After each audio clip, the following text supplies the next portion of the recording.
অন্তর্বর্তী সরকার আওয়ামী লীগের মতো দমন পীড়ন চায় না। অযৌক্তিক আন্দোলনের মাধ্যমে নানা দুর্ভোগ সৃষ্টি করা হচ্ছে।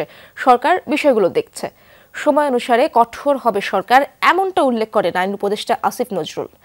সকালে মন্ত্রণালয়ের 100 দিনের কার্যক্রম নিয়ে সচিবালয়ে ছিল ব্রিফিং। সেখানেই আইন উপদেষ্টা বলেন, আন্তর্জাতিক অপরাধ ট্রাইব্যুনাল গণহত্যার অভিযোগে রাজনৈতিক দলের বিচারের সুপারিশ করতে পারবে এমন প্রস্তাব দিয়ে আন্তর্জাতিক অপরাধ আইনের সংশোধনের অধ্যাদেশ বুধবার উপদেষ্টা পরিষদের বৈঠকে উঠবে। এছাড়া জুলাইয়ের 1 তারিখ থেকে আগস্টের 5 তারিখ পর্যন্ত দায়েরকৃত সব ফৌজদারি মামলা প্রত্যাহার করা হয়েছে জানান উপদেষ্টা। তাছাড়া সাইবার সিকিউরিটি আইনে কথা বলার জন্য যেসব মামলা হয়েছিল সব বাতিল হয়ে যাবে। এ সময়ের মধ্যে 4300 আইন কর্মকর্তা নিয়োগ দেওয়া হয়েছে। এছাড়া আপিল ও হাইকোর্ট বিভাগে বিচারক নিয়োগের নতুন আইনও করা হবে, যা সপ্তাহ 2-1 মধ্যে করা হয়ে যাবে। আদালতের সেই অথরিটি থাকবে। আদালত যদি মনে করে তাহলে প্রয়োজনীয় ব্যবস্থা, শাস্তিমূলক ব্যবস্থা গ্রহণ করার জন্য তারা সুপারিশ করতে পারবে। কনসার্ন অথরিটির কাছে সুপারিশ করবে।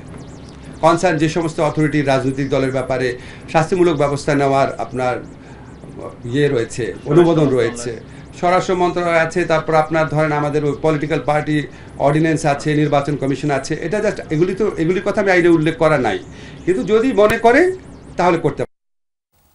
দর্শক, আমরা সচিবালয়ে যেতে চাই। আমার সহকর্মী আলমগীর স্বপন সেখানে রয়েছেন। স্বপন, আইন উপদেষ্টার কথা আমরা শুনছিলাম, তিনি বিভিন্ন ইস্যু নিয়ে কথা বললেন, সে ব্যাপারে জানবো এবং আইন মন্ত্রণালয়ের পরবর্তী কর্মসূচি কি সে বিষয়ে বিস্তারিত কি তথ্য রয়েছে আপনার কাছে?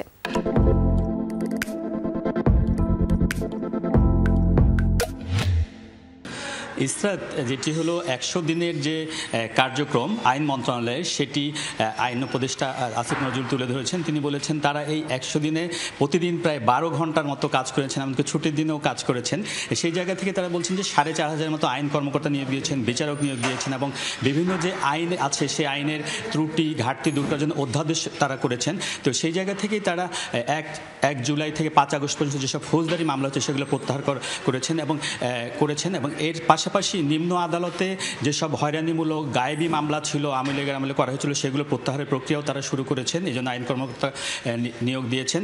এর পাশাপাশি এখন কিছু হয়রানিমূলক গায়েবী মামলা হচ্ছে এবং মামলার নামে যেসব বাণিজ্য করা হচ্ছে এইসব যাচাই বাছাই করে যারা এগুলোর সাথে যদি তাদের বিরুদ্ধে কঠোর ব্যবস্থা নেবে এবং সেসব মামলা প্রত্যাহারের উদ্যোগও তারা নেবেন বলে জানিয়েছেন।